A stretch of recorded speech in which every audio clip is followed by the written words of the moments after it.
Hello guys, welcome back to my channel Cheer Daily Rose. আমি আপনাদের রূপা বাচ্চা নিয়ে চলে এসেছি আবার আজকে একটা নতুন ব্লগ।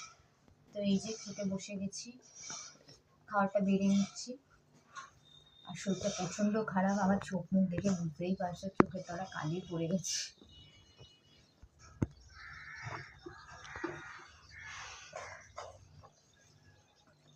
চলো,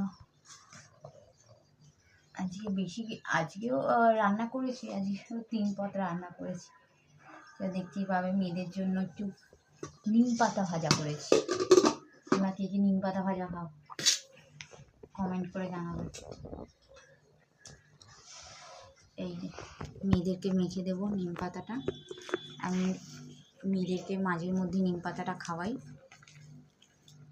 আর আমার ছোটো মেয়ে যেহেতু খুব মিষ্টি খায়, ওর খুব প্রচণ্ড কৃমি প্রবলেম আছে, কৃমি হয়ে যায় একটু মিষ্টি খেলে। আর ও একটু তো খায় না, ও খেলে প্রচুর খায় মিষ্টি, ও মিষ্টি লাভার। ওকে মিষ্টি থেকে আমি সরিয়ে রাখতে কিছুতেই পাই না। ও যদি ঘুম থেকে উঠে খালি পেটেও যদি মিষ্টি দেখে, ও ঝাঁপিয়ে পড়বে, আমি যতই না বলি, আমাকে লুকিয়ে লুকিয়ে। ও এত মিষ্টি খেতে ভালোবাসে। তো এটা আমি ওকে কিছুতেই সরাতে পারি না। তাই মাঝের মধ্যে ওর যখনই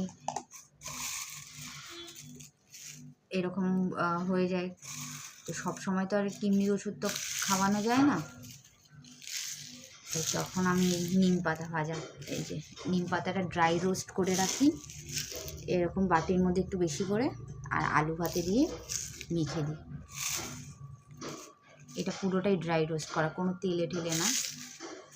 আর নিম পাতা খাওয়া শরীরের পক্ষে খুবই ভালো, বাচ্চা বলো বুড়ো বলো।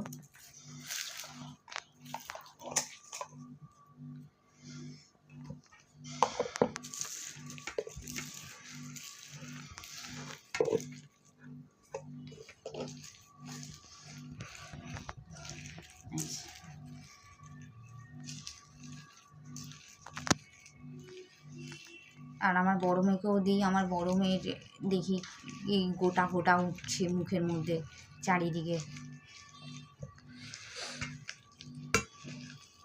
কেউ কেউ বলে যে হ্যাঁ এত তেলে ভাজা ঠাজা খায়, কিন্তু তেলে ভাজা ঠাজা এত না। আমি সমস্তটাই দেখতে মনে হয় এত খাই, বাট আমি প্রত্যেকটাই কন্ট্রোলে রাখি। আমি ঠিক জানি যে কখন কতটা খাওয়ানো দরকার বাচ্চাদের।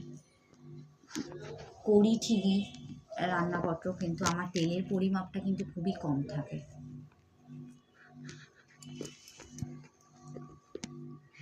নিম পাতা ভাজা বাটা, আলু সিদ্ধ দিয়ে একটু মেখে দিই, খেয়ে নেবে এটা। আর করেছি হচ্ছে আমি চচ্চড়ি করেছি।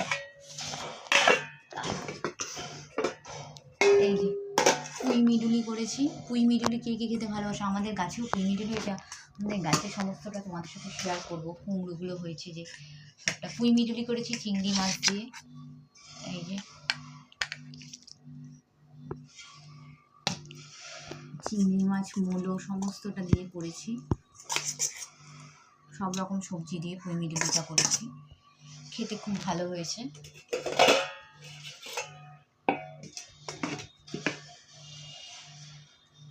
আর করেছি এই দেখো পার্শে মাছ বড়ি দিয়ে ঝোল, একদম বড়ি ধনে পাতা কাঁচা লঙ্কা চিড়ে পার্শে মাছটা করেছি। ব্যাস এই হচ্ছে আজকের লাঞ্চ।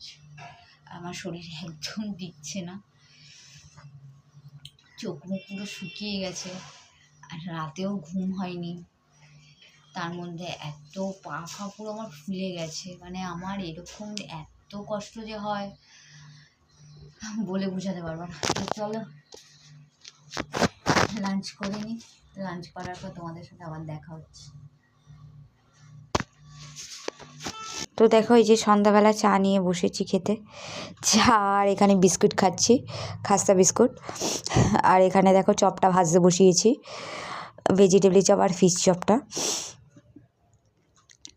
তো এই দিয়ে এই ঠান্ডার সময় গরম গরম চা আর চপ তো একদম জমে যাবে।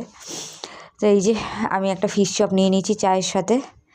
তো খেয়ে দিয়ে আবার রাতের জন্য রান্না করতে বসেছি। এখানে আমি চিকেনটাকে কিমা করে নিচ্ছি, বোনলেস চিকেনগুলো। আমি বোনলেস চিকেনের পিস কিনে রাখি, তোমরা জানোই, এইসব চাউমিন, চিলি চিকেন এইসব করার জন্য।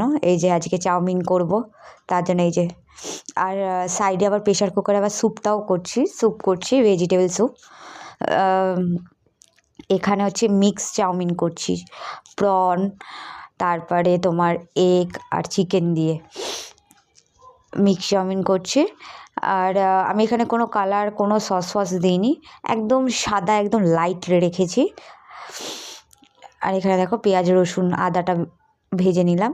ভেজে নেওয়ার পরে এখানে বাঁধাকপিটা এবার দিয়ে দিচ্ছি। দারুণ খেতে হয়েছে, একবার করে দেখো, বিনা সস ছাড়া, শুধু গোলমরিচ আর নুন দিয়ে। একবার তোমরা এইভাবে ট্রাই করে দেখো, খেতে অসাধারণ লাগে, সত্যি বলছি। মানে সস দিয়ে তো অনেকবার খেয়েছো তোমরা, বিনা সস ছাড়া খেয়ে দেখো, খেতে সত্যি খুব টেস্টি হয়। আর আমি একদম বিনা সস ছাড়াই করেছি। আর ওইদিকে আমি ভেজিটেবলি স্যুপটা বসিয়েছি, যেখানে ভেজিটেবলি না, এগ স্যুপ বসিয়েছি, যেখানে ডিম দিয়েছি, তোমার ডিমটা ফাটিয়ে দিয়েছি। আর দিয়েছি হচ্ছে সুইট বেবিকর্নগুলো দিয়েছি, আর হচ্ছে তোমার গাজর, বিনস দিয়ে স্যুপটা করছি। আর একটু বাঁধাকপি দিয়েছি, বাঁধাকপিগুলো একদম কচি ছিল, দিয়ে দিয়েছি। দিয়ে ওইদিকে প্রেশার কুকারে স্যুপ বসিয়েছি। আর এখানে হচ্ছে মিক্স চাউমিন করছি। এটাই হচ্ছে রাতের ডিনার আজকে। দেখো আমি এখানে আর কিচ্ছু দিইনি। এবার আমি চিকেনগুলো সব ছেড়ে দেবো। আগে চিংড়ি মাছটা ছাড়লাম, চিংড়ি মাছটাকে ভেজে নিচ্ছি। তারপর চিংড়ি মাছটা একটু ভেজে দেখো এখানে চিকেনগুলো আমি ছেড়ে দিলাম, চিকেনের কিমাগুলো। তারপরে দেখো এবার আমি নুন আর গোলমরিচের গুঁড়ো দিচ্ছি। নুন দিলাম, এবার গোলমরিচের গুঁড়ো দেবো, দিয়ে ভালো করে আমি ভেজিটেবলগুলো সব সাইড করে দিয়ে একই কড়াইয়ের মধ্যে আমি করে নিচ্ছি। আমি আর আলাদা করে কিছু করিনি, একই কড়াইয়ের মধ্যে আমি করেছি। দেখো গোলমরিচের গুঁড়োটাও দিলাম, একটু বেশি করে দিয়েছি গোলমরিচের গুঁড়ো, যাতে চিংড়ি মাছ আর চিকেনের যে আষ্টে একটা গন্ধ থাকে না, সেই গন্ধটা যেন না আসে, তার জন্য। এই যে মোটামুটি দেখো আমার ফ্রাই হয়ে গেছে একদম। এখানে আমি চাউমিনগুলো সব ছেড়ে দিয়েছি।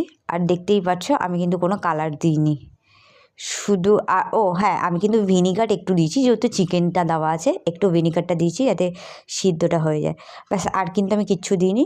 আর গোলমরিচ দিয়েছি, দেখতেই পাচ্ছ। পুরোটা আমি মিক্স করে নিচ্ছি, ব্যাস হয়ে গেছে আজকে রাতের ডিনার। আজকে ডিনারে শুধু এটাই বানিয়েছি, আর স্যুপ মেয়েদের জন্য। তো চলো, রেসিপিটা যদি ভালো লাগে তাহলে লাইক, শেয়ার এবং কমেন্ট করে দিও। আর সাবস্ক্রাইব করতে কিন্তু ভুলবে না, বেশি করে সাবস্ক্রাইব করো, আমার পাশে থেকো। আর এরকমভাবেই তোমরা ভালোবাসা দিয়ে যাও। তো ব্লগটা এই পর্যন্তই রাখছি, এখানেই এন্ড করছি।